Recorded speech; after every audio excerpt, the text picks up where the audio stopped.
আসসালামু আলাইকুম pro cricket fans. দর্শক, এবারের বিপিএলে সাইফ হাসান রংপুর রাইডার্সের জার্সিতে দুর্দান্ত পারফরমেন্স করছে।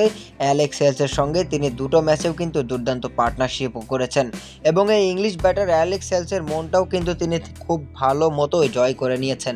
মূলত বাংলাদেশের এই ব্যাটার সাইফ হাসান তিনি আসলে অ্যালেক্স হেলসের মনটা এমনভাবে জয় করেছেন যে অ্যালেক্স হেলস তাকে এই বিপিএলেই ভালো মতো চিনে গিয়েছে।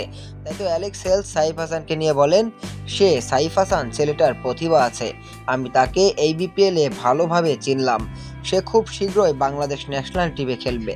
মূলত সাইফ হাসানকে নিয়ে অ্যালেক্স হেলসের এরকম কথা সাইফ হাসানের ভেতরেও কিন্তু অনেক বেশি আত্মবিশ্বাস যোগাবে যে তিনি পারবেন বাংলাদেশের ওই লাল সবুজ জার্সিটা গায়ে চাপাতে। কেননা সাইফ হাসান কিন্তু বাংলাদেশের ওডিআই টি-20-র রাডারে নেই, যদিও মাঝে মাঝে তাকে টেস্ট দলে দেখা যায়, তবে ওয়ানডে এবং টি-20 খেলার যোগ্যতা যে তার আছে তিনি এবারের বিপিএলে তা প্রমাণ করে যাচ্ছেন প্রতিনিয়ত।